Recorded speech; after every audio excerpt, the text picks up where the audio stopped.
Hello and welcome. Do you trust that your body is able to give birth?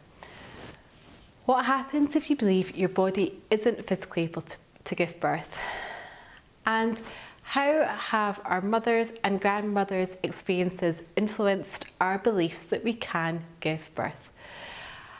I'm Tricia Murray and welcome to Birth and Baby Academy. How are you feeling about your birth? Are you feeling prepared and ready? Or are you like the vast majority of women who are feeling anxious and worried and possibly don't feel any belief in themselves that they can give birth?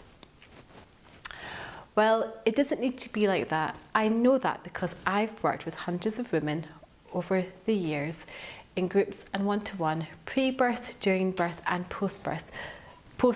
So they're able to prepare for the birth with confidence and believe that they are able to birth with ease. So at the end of this, I'd like you to go to the Birth and Baby Academy and download my fear release visualization, which is an MP3 for you to do with your partner to really help you to release any negative beliefs that you have around giving birth.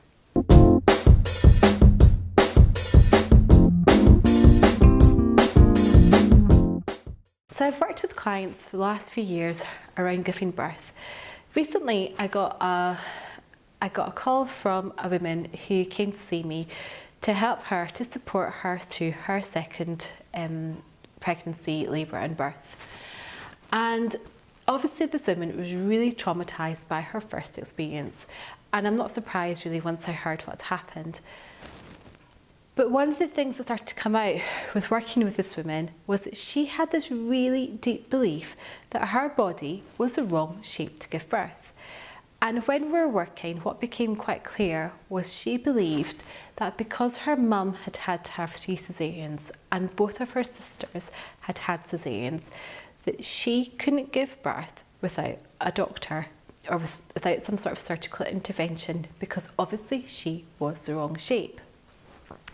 So we worked together using a technique called emotional freedom technique, which is sometimes referred to as EFT or tapping, and it's a therapy that you can use by tapping various points of your body and starting to release fears and beliefs.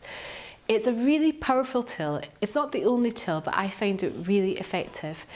And we did 2 sessions of EFT together. And this belief that her body couldn't give birth was so deep. I know it was so deep because it presented itself really deep in her stomach and a really sort of deep nausea. And she just felt like she had to really expel this belief from her body. A very, very powerful session.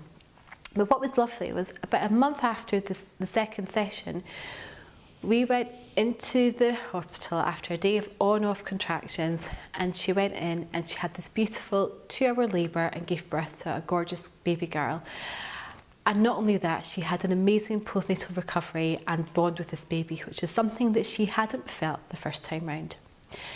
Now I see women like her all the time, and I had another client in the clinic a couple of weeks ago, Paulina, and she had this belief that her pelvis was too small to give birth because that is what her mother had told her for all these years.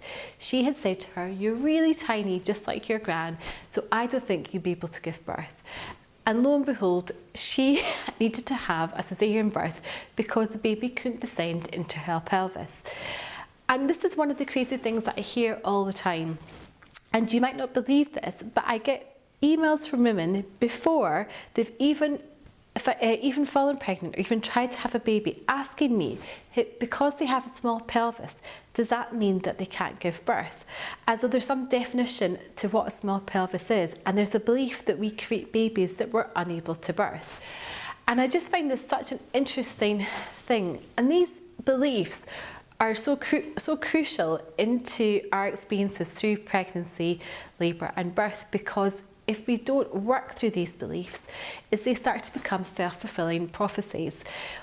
That obviously, if you can imagine that you believe that your baby can't send into your pelvis because your pelvis isn't big enough, well then what happens during labour is you tense and you feel you just have this, you don't open, you don't release, you just tense up, because as far as you're concerned, this pelvis is too small to give birth to your baby. And in the vast majority of cases, it's absolute rubbish, and it's a mind-body connection which has helped that to happen, rather than actually being a physical issue with your body.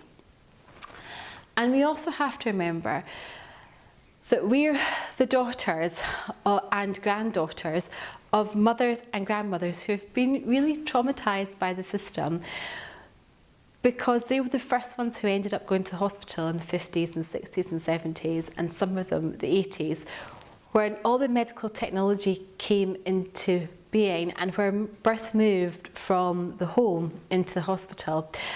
And they were of a time when it was just not done to talk about how difficult their births had been.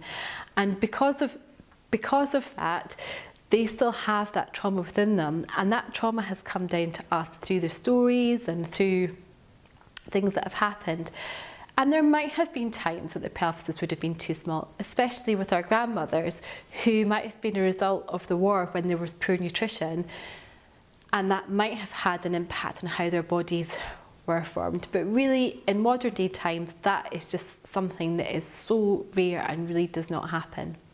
One of the beliefs that many of us have is that birth is dangerous, and that's partly because birth happens in hospital. So normally when we think about hospitals, we think about sickness and death, and birth is one of the only times that you will go into hospital for a positive experience or something positive that happens in your life, which is obviously the birth of your beautiful baby. And we have to really start to counter that birth is dangerous, because birth has never ever been so safe as it is right now. And it's vital that we work through those beliefs. In fact, that we know that birth has never been so safe, and that birth doesn't necessarily need to always be in hospitals, because recent studies such as the birthplace study, which was completed by the University of Oxford, that actually demonstrated that birth at home and birth in midwife-led units for low-risk women was actually the safest place for women to give birth. So women don't need hospitals, and they don't necessarily need consultant care, especially for the vast majority of women who go on to have a baby. But the great news is that we can work through these beliefs, and we can work around our beliefs, whether it's around our body or any other belief that birth is dangerous or painful, or whatever it is that your belief is. You can work through that. There's lots of different tools and techniques that you can use. When I work one-to-one with clients, I use EFT, which I spoke about earlier. But I invite you now to go to birthandbabyacademy.com and download the fear release visualization, which is an MP3 that you can use to really help you to start working through any of those negative beliefs that you have. And I invite you to do it also with your partner, so that they can work through any beliefs that they might have around birth, so that you can clear those and then really start building up a positive mindset, so you can get into the right place to experience the birth that you want to do. Having a positive birth doesn't come from an action, it comes from everyday commitment. So what are you going to commit to today? It's time for you to relax deeply and learn wisely and have a better birth experience.